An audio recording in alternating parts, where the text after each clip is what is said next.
In today's video, I'm going to teach you how to add ads.txt to a Squarespace site.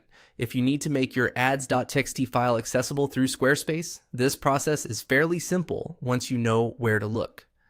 The idea here is to upload your existing ads.txt file and create a link for it inside your site settings using the Not Linked section. That way, the file is hosted on your Squarespace site and can be accessed when needed. To get started, log into your Squarespace dashboard and open the website section.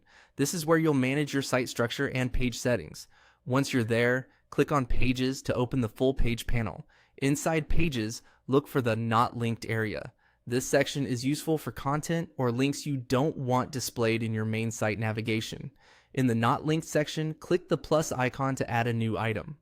When the menu appears, choose Link. This allows you to create a link entry that points directly to a file instead of a normal page. Next, enter a link title. For clarity, it's a good idea to name it something easy to recognize, such as ads.txt, so you can find it later without confusion. After that, click on the URL field. This is where you'll define what the link should open.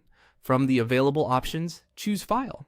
This tells Squarespace that instead of linking to another page or external website, you want this item to point to a document you upload. Once File is selected, click the upload icon. Now select the ads.txt file you already have on your computer. Make sure you're choosing the correct file before continuing, since this is the version that will be hosted through your site.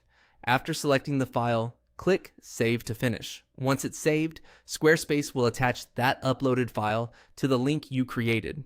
If you want to double check everything, you can open the link settings again and confirm the file is attached properly.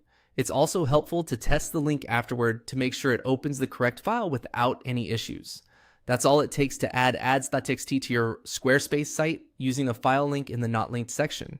If you're following this for ad platform verification, just be sure the uploaded file is the final version you intend to use. With that done, your setup should be in place and ready to go.